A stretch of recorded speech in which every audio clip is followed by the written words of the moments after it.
Hi there, everyone. This is Bob Martin, the RC Sub Guy, and this is the latest edition of the submarine talks that I do live here on YouTube. Thanks for joining me. It's a Saturday morning. It's 8 a.m. Pacific time, which is where I'm at right now. I'm in Victoria, British Columbia, Canada, which is where I'm from originally. Came back here for some work and to visit some family. So not in the shop. We're gonna just be talking sub stuff and not really looking at any. Gonna be a little bit of a truncated talk today, and I got a very focused topic that I want to talk about, and that's talking about warped parts. And because that's going to end up happening to pretty well everybody through the course of your career in building RC submarines. So, without any further ado, let's start talking about them. So, the biggest thing that I want to make sure that everybody bears in mind that when you get RC submarine kits, regardless of whether they're plastic or fiberglass, proper storage is key. If you're going to be storing your kit for an extended period of time, it's vitally important that you secure it in its proper alignment before you do so. I don't know how many times I've had to work on kits in the past that have been badly warped due to improper storage. The main culprit, attics. Lots of people will take the kits, they'll just throw them in a box, throw them up in the attic, but it gets incredibly hot up there, and that will warp plastic or fiberglass parts every single time. So vitally important, get that submarine hull connected together.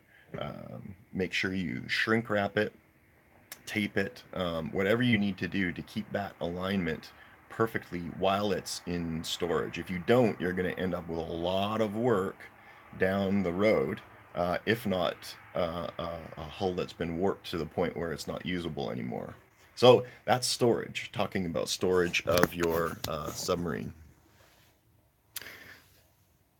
But we're assuming here that you have not been able to avoid the warping of the hull. So let's talk about what you need to do to rectify that situation. We'll talk about plastics first. So typically what you'll see, there's lots of great kits in the market right now. They come from companies like Revell and Trumpeter and Mobius.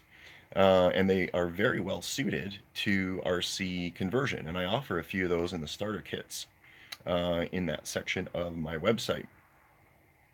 Now, these are polystyrene or thermoplastics.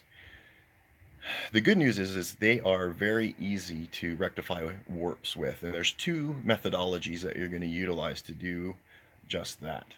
The first one is basically just forcing the hull into shape and adhering it utilizing an adhesive. I like to use liquid styrene cement because it basically permanently welds these two parts together permanently. So again, what you'll do in that particular case, you'll get the parts, force them together, clamp them, use an elastic, whatever you need to do, and then adhere them. And then in theory, after you release the clamps, it's going to retain the shape. But what will end up happening a lot of times, you need to cut or modify the hull in order to gain access. Typically a long cut along the center axis of the boat so that you can get your watertight cylinder in there. What you're going to find in a lot of cases after you do that and try and get the hull together, you're going to end up with gaps. The hull is going to want to move in a different direction and it won't sit very nicely. So what you're going to need to end up using is heat. Thermoformed plastics can be heated, reheated, and reheated again in order to modify their shape. So what you're going to use are basically one of three different methods. One is hot water.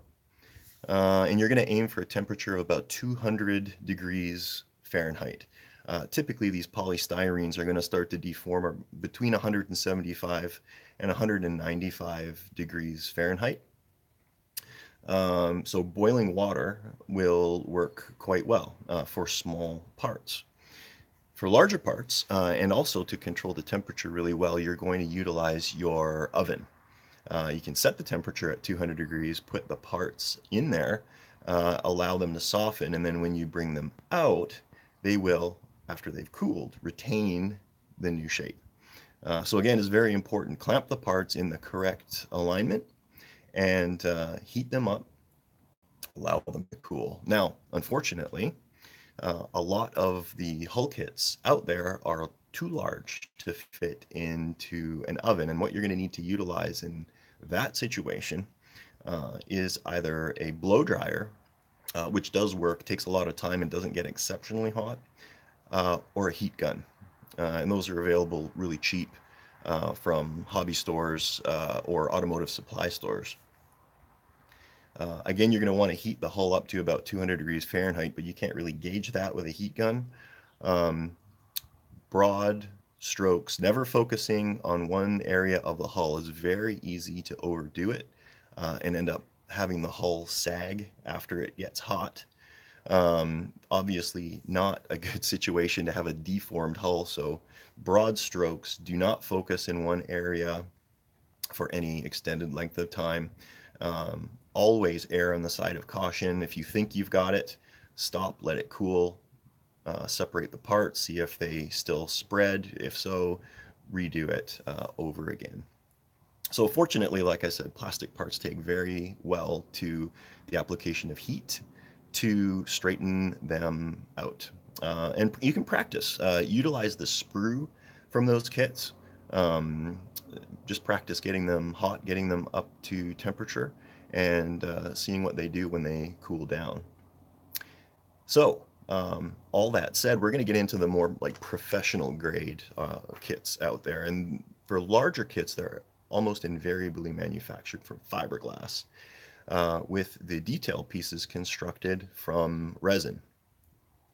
Now, what we'll talk about first is resin. Now, unlike thermoformed parts that we just talked about, resin parts are thermosetting, which basically means with the application of heat, the resin becomes more fully cured over time. Now, you do have a window of opportunity to manipulate resin parts after they have initially been cured.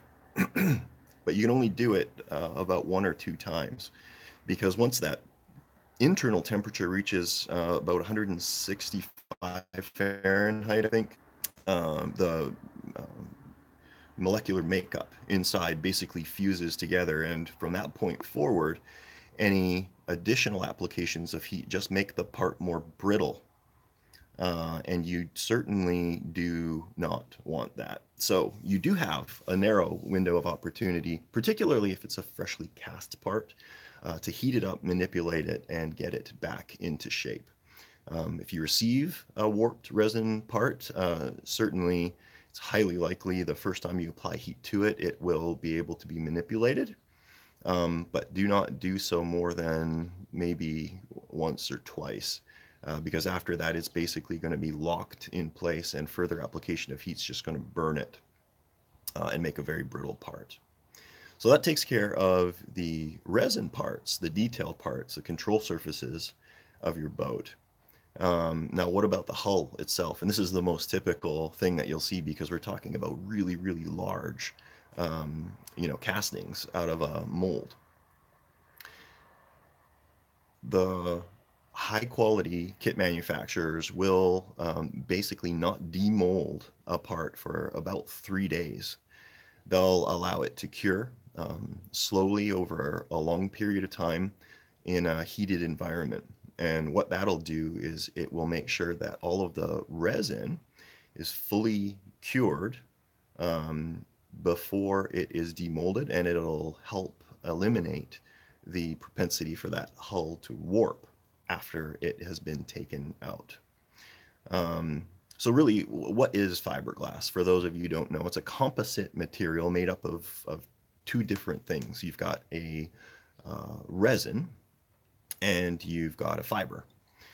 There's two main types of fiberglass that we're going to see in our hulls. There's polyester and there is epoxy. Those are the two common ones. Now, polyester is probably the more common type. It's more easily found. You'll get it in any home improvement store. Um, what you'll typically utilize with that is fiberglass mat, and it just basically looks like a mash of uh, glass fiber compressed together in a random fashion. Good thing about that is it's cheap. You can control the cure time by modifying the amount of catalyst that you add to it. And you can also build up thickness very, very quickly utilizing thick layers of that fiberglass mat. What's not so good about it, it's prone to shrinkage, which isn't a huge deal with what we are talking about, but for certainly for much larger parts, you can get a large degree of shrinkage in the parts. And it's also more brittle than epoxy, so it tends to chip if it's ever hit or impacted. The other one is epoxy, and that's typically mixed up 50-50 with hardener and a resin. And you use a fiberglass cloth with that. So it'll look woven. Now, because the strands are more organized, it's going to typically make for a stronger part while being thinner than its polyester counterpart. So it's more expensive. You can't control the cure time, but it doesn't shrink. So typically you'll see the higher quality hulls are laid up with epoxy. They're going to be lighter, particularly important for the upper hull because you want as little weight as possible above the water line so that your ballast tank can be as small as possible. So, all of that said, what do you do if you get a hull that is warped? Two options. The first one, just like the first option with thermoform plastic, is to basically create a series of bulkheads inside, adhere the hull to it, and force it to retain the shape that you want it. Now, this is very common in our hobby because we need bulkheads inside anyway to basically, or most commonly, rest your watertight cylinder inside. So if you do that top and bottom, it'll also ensure that your lip running down the sides of the boat are perfectly lined up. So that's your first option. Get it, blocked in place, adhered in place, and just let the fiberglass fight against those bulkheads until it sort of over time rests itself out. Now, you've seen me, and you've probably seen a lot of other people in the past utilizing heat to try and reform hulls. Now, if you've got a fairly fresh hull, you may be lucky enough that that will work. But typically speaking, once that epoxy or polyester is fully cured, the application of heat will do nothing in the way of allowing you to reform the shape of the hull. You may get a little bit, and if it is a small amount that you need to go, certainly give it a try. Do not overheat it. You'll find that, particularly if there's gel coat on the outside, could be prone to bubbling, cracking, and that's something obviously that you don't want to end up happening. So with all of that said, what is the option then if it's an older hull, all the chemicals are fully cured, or if you've got a major warp that you're trying to address? What you are going to want to do in that particular case is actually create some physical reliefs in the hull. And I just this morning completed a blog article. Make sure you go to my website, nautilusdrydocks.com, Bob's blog. I've got a link in that blog to the solution that I had for the recent upholder build that I completed. So basically what you need to do, you need to cut the hull and then allow you can spread the hull or compress the hull however you need to get the alignment correct, adhere it into place properly, put some fiberglass on the back, put some filler on the front, and then you've got your proper alignment. So it's actually physically moving the hull into proper alignment.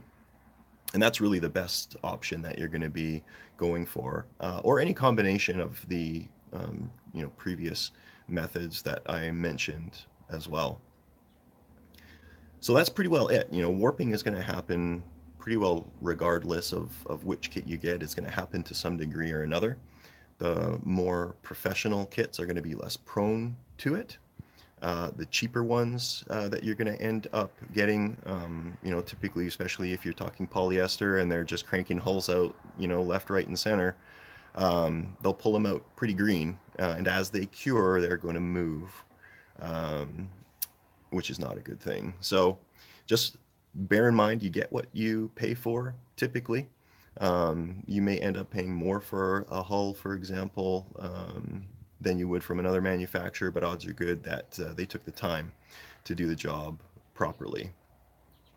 And that's pretty well it. Like I said, this is going to be a truncated live version. I'm going to open this up for questions here in a moment for this topic or any other topics that you have for RC, but hopefully that helps you with a common problem there.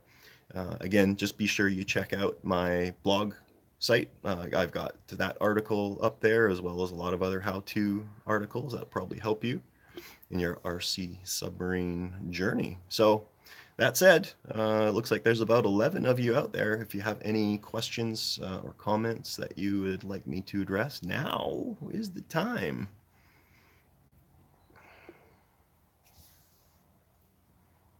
In the meantime, I can give you a look. This is the view from my family's home in Victoria, BC, from my mother-in-law's house.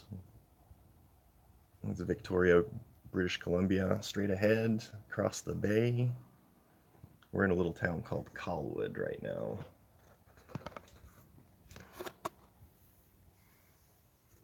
Don't see a lot coming in. You guys, I must have either done a really good job of explaining things or else you guys just don't have any questions to offer. Give you one more minute, and if I don't see anything, I'm going to hang up and get to my day here.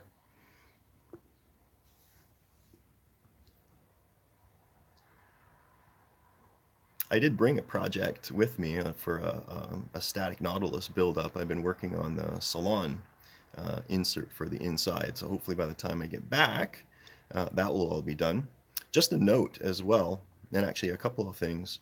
I have been away for the last few weeks. I'll be away for another week and a half. So if you place some orders, that will ship out after the 31st when I'm back in Naples, Florida. I'll be able to start packing up orders and getting them shipped out. Thank you for your patience. I was also supposed to be leaving on Monday for a business trip to Pella, Iowa, but I don't know if you've checked the news or not, but the company that I work for, Vermeer Manufacturing, was actually hit directly by a tornado, and unfortunately it suffered heavy damage there. Fortunately, they were just light injuries, but as a result, I'm not going to be traveling. I'll be hanging out here in Canada for another week or so. So I think what I'm going to do is leave it at that. I thank you all for joining me. If you have any questions or topics that you would like me to cover in upcoming videos, by all means, email me anytime, bob@rc-sub.com. And as I mentioned, nautilusdrydocks.com has lots of products, information, resources, videos, and all sorts of other things that you might find interesting when it comes to this amazing hobby of RC submarines. So thanks for joining me, everyone, and we will catch you next time.